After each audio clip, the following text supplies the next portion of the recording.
things that I had intimately connected with on my own, let's say, journey, like me trying to find practices or trying to find new things to explore. But oftentimes I would do it kind of in the sacredness of my own space, but the idea of like navigating things with other people used to scare me like tremendously. And it would usually be, honestly, I think that's a huge reason why I started becoming like more of a facilitator an event curator over a participant. It's like I participated in a couple of things and they're like, okay, that's cool. I'm going to like, instead of me doing that work, I'm going to actually just like help other people find it. So when I went to that retreat, like I absolutely was like, cool, yeah, I'd love to go. It's Mexico. Like I loved the trip last time. It was amazing. Inner child hypnotherapy, that sounds cool for everybody else. I was literally dead set, and I said this in my chat with Liz. I'm like, I was very much committed to avoiding the entire hypnotherapy session. Like I was very much really like, for real. Do you think it was like woo, or were you kind of just, nervous and afraid of what it might uncover? I think it was a combination of things like the unknown. Okay. Of the experience, and also the fear of navigating things together with other people. Like I really have never had great experiences with, not never, up to that point, I had not had a lot of great experiences navigating things with females. And for a lot of reasons, right? Like there's a couple things that you already know very well, which is that like, obviously with the whole history of, our childhood abuse. But then I went, my relationship through high school, like not naming names just in case we put this out there to anybody, but my first real love and high school boyfriend and all of that, who like cheated on me like crazy with other females that were my friends and people that like I trusted, that I had relationships with. Then there was that, and then there was all the girls that you used to also sleep with. So it's like, can I trust them? Do they actually want to be friends with me, or do they want my brother or my boyfriend? Like that's literally my experience. Yeah, it was. Yeah, I remember in North Carolina, we were always like, oh man, North Carolina was like just crazy. Oh, it was North Carolina, and then even when we were back in Sterling. Yeah, Sterling. Yeah. Sterling. I feel like all like overlapping right between that place and then because after North Carolina, I feel like, you had left the house, or you and I both had just started to kind of like not really be around each other as much after, because I think you didn't graduate, but you left the house, I think, after after that. But yeah, like, so when I went to that kind of event, it was a very scary thing, I think, to put myself in a vulnerable situation where I am around a bunch of women. Like I think there were maybe 8 of us. Yeah, I think I'm thinking about the picture because I just used that picture in an email recently. I think there were 8 of us, and so you had people I didn't know of the session. So the sessions were going to be one-on-one, but the whole retreat was with everybody. So I think we were there for maybe 5 days altogether, and I stayed more time, just Faith and I, after. But yeah, we were co-processing throughout the weekend as a group, and then the session was going to be alone, and with Liz.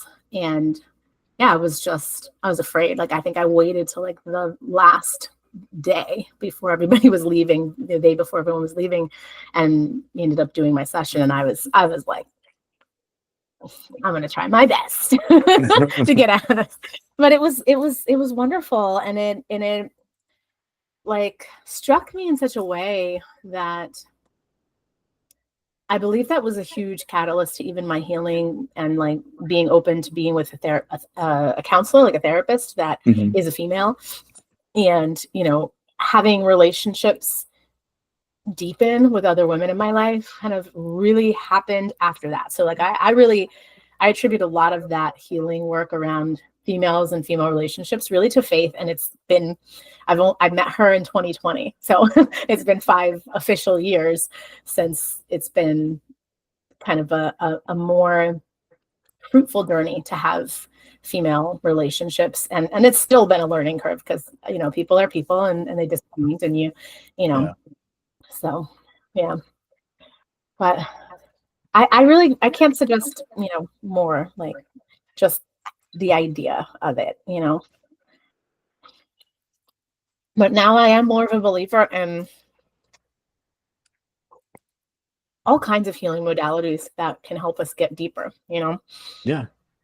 No, I mean, I've come to understand the power of just doing things along those lines, like, you know, the hypnotherapy, breath work, and you know how that just manages your mental health and things that you may go through in life. Because if you just go through life and don't do anything about it, you know, it's just gonna be bottled up like feelings you can't release, you know. So it just seems like the right thing to do is try to go deeper and understand why you are the way that you are. Because the better you understand yourself, the better you can go throughout the world and do things with confidence and, you know, without fear. And, you know, it just makes sense, you know.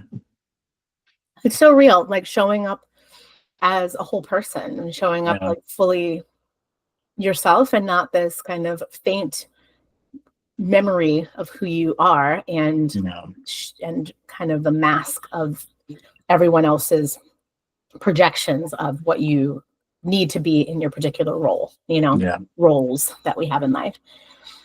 And I, you know, there's been like, I feel so grateful that after all of these years and like still blows my mind that we're over 40, like yeah, right. I've been listening to like, okay, I had someone call me ma'am the other day, like this younger person, and I was like, oh, I guess I do communicate like the essence of over 40.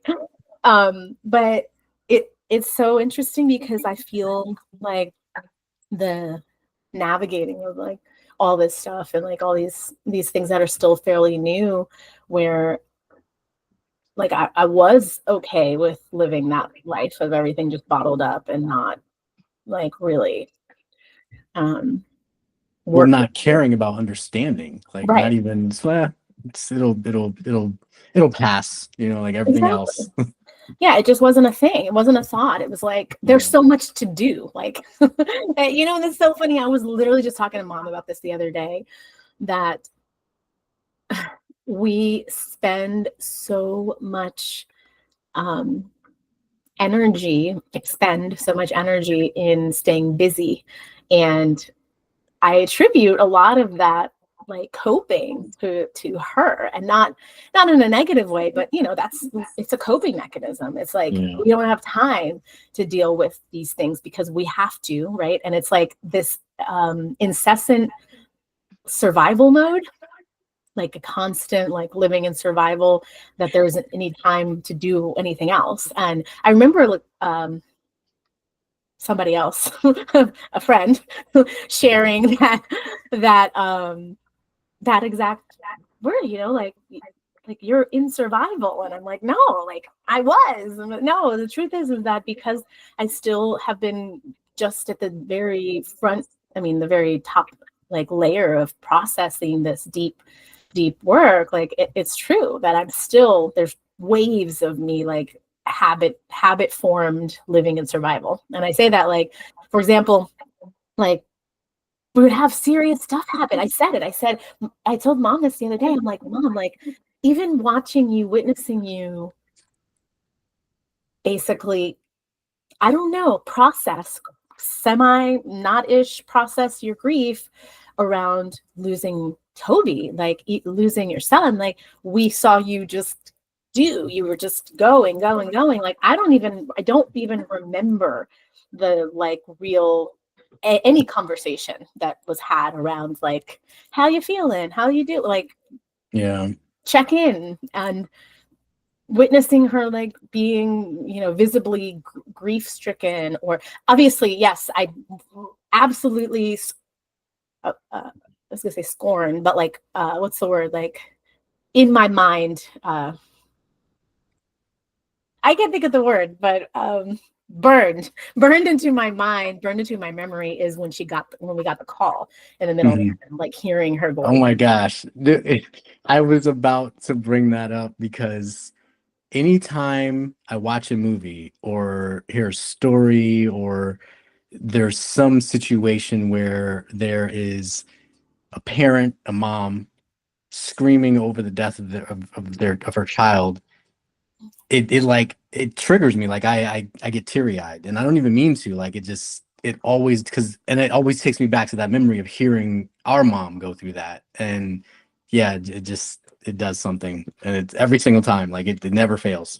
Ever. I feel like even in my spirit right now, like you know, the emotions bubbling up, because yeah, like it feels very visceral, like in the body, just the memory. And that is the memory I have, but I don't remember. And that could also be like the trauma brain happens, like where everything's like a blur after, you know, like I remember the funeral, I remember, you know, things like that, but I don't remember us having moments to really process grief at all, or even like seeing mom do that. Like I remember her just like go, go, go. And, you know, I do remember witnessing other things happening. Like timeline is a little skewed for me, but like what I recall is not shortly after that. That was when, you know, we had a whole nother big thing where like dad fell off the wagon, ended up, you know, the like over drinking in the hospital and all that stuff. Like, I'm like, I can't remember if that was before or after, but I do remember that happening. And that had to be after, I feel like, because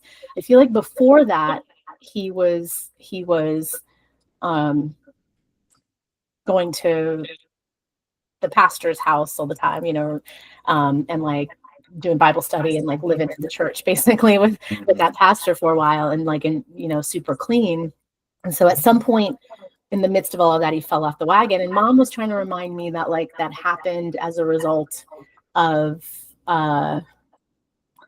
Jesus actually getting when he went to the hospital. Yeah, when he was in the hospital, getting all of his like preemie care. When mom, you know, was in the hospital with him and stuff. And so it was within a year. Like that's the reality, is like that grief immediately had to turn into what I would imagine was her processing grief had to immediately turn into like her processing, like having another child. Where, you know, you and I were both adult, like, you know, we're older, not adult, but like we're like just a few years, a handful away from adult years. You know? Exactly. We were like teetering on 18 years old at least. Yeah. So I'm like, I imagine that had to consume a lot of resources, you know,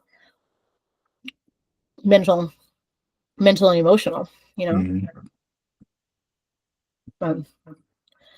Yeah, I feel grateful that to have touched the surface of this work, because I think, you know, just being in this world where you get to witness people at the kind of where I get to witness people in the depths of healing, but also that are just kind of touching the surface, then you can just feel the weight of the unhealed trauma and past and wounds and grief and sadness, and you feel it, you know, and it's like, oh, like I want to crack you open, I want to help, like I want to support that, I want to, you know, and that's where this work feels so important. Like